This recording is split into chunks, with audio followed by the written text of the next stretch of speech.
ایک مرتبہ عبداللہ رضی اللہ عنہ اپنے ساتھیوں کے ساتھ کھیل رہے تھے۔ ادھر سے امیر المومنین عمر بن خطاب رضی اللہ عنہ گزرے۔ بچوں نے جو ہی ان کو دیکھا ڈر کے مارے بھاگ کھڑے ہوئے، لیکن عبداللہ رضی اللہ عنہ وہیں کھڑے رہے۔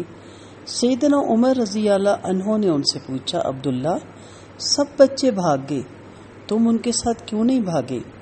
عبداللہ رضی اللہ عنہ نے جواب دیا، امیر المومنین، میں کیوں بھاگتا؟ نہ تو میں کوئی مجرم ہوں اور نہ ہی یہ راستہ اتنا تنگ ہے کہ میں اسے آپ کے لیے چھوڑ دیتا۔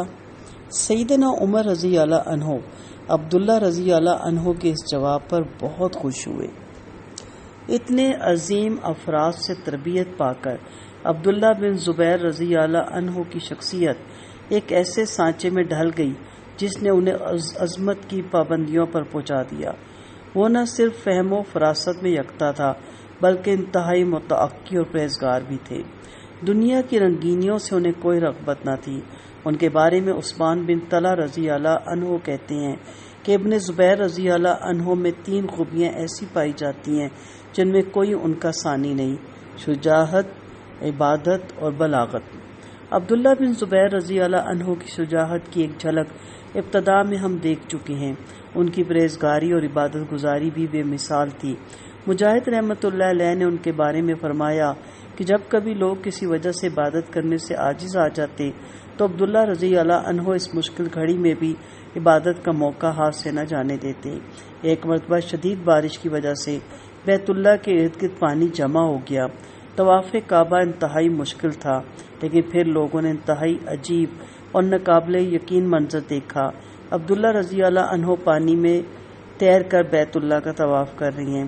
بے شک اسلام دین فطرت ہے، اس کے اصول قوانین اپنے اندر ایک لچک بھی رکھتے ہیں، لیکن عبداللہ رضی اللہ عنہ جیسی ہستیاں اپنے عمل سے یہ ثابت کر دیتی ہیں کہ انسان کے دل میں حق کی شمع روشن ہو، وہ اللہ کی رضا کا طلبگار بھی ہو، پھر راہوں کے کانٹے بھی اس کا راستہ نہیں روک پاتے۔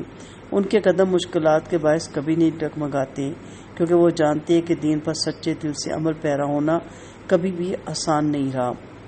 راہ وفا میں ہر سو کانٹے، دھوپ زیادہ سائے کم، لیکن اس پر چلنے والے خوش رہے پچھتائے کم۔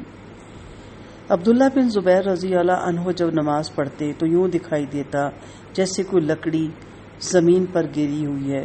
اس حالت میں پرندے آپ پر آ کر بیٹھ جاتے اور وہ سمجھتے شاید کسی درخت کی شاخ ہے یا تنا ہے۔ ایک دفعہ آپ اپنے گھر میں نماز پڑھ رہے تھے،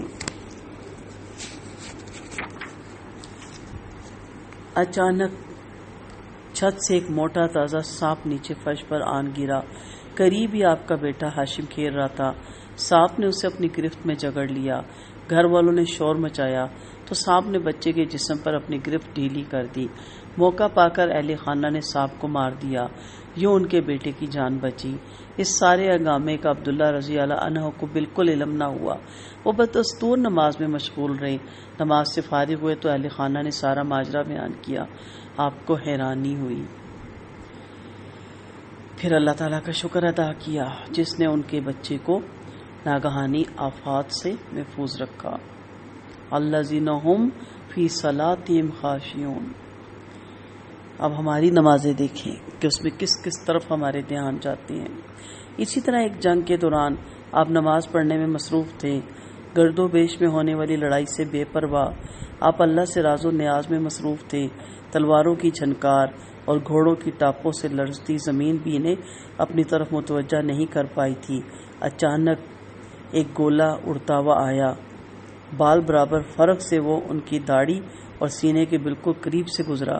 عبداللہ رضی اللہ عنہ کی حالت یہ تھی کہ ان کو پتہ تک نہ چلا کہ کیا ثانیہ رونما ہونے والا تھا۔ انہوں نے نہ اپنے جسم کو حرکت دی، نہ قرات کو توڑا، اور نہ ہی انہوں نے رکوع اور سجود میں جلدی کی۔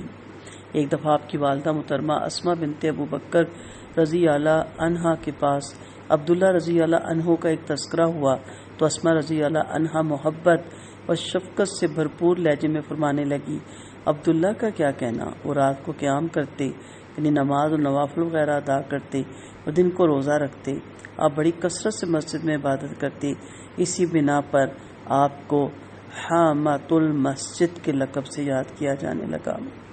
کیونکہ جس طرح مساجد کے اندر اور باہر کبوتر منڈلاتے رہتے تھے اور کبھی مسجد سے دور ہونا برداشت نہیں کرتے تھے، اسی طرح عبداللہ رضی اللہ عنہ بھی مسجد سے دور رہنا پسند نہیں کرتے تھے۔ عبداللہ بن زبیر رضی اللہ عنہ میدان جنگ کے شہ سوار تھے۔ آغاز میں دیا گیا واقعہ ان کی شجاعت اور مومنانہ بصیرت کا منہ بولتا ثبوت ہے۔ موت کا انہیں کوئی خوف نہ تھا، بلکہ وہ تو شہادت کی آرزو لیے میدان جنگ میں جاتے۔ آپ کی بہادری کی مثالیں آپ کے بچپن میں ہی دی جاتی تھی۔ انہوں نے جب شعور کی آنکھ کھولی تو اپنے آپ کو میدان جنگ میں پایا۔ غزوہ خندق میں وہ شامل تھے اور عمر کیا تھی، محض 5 برس۔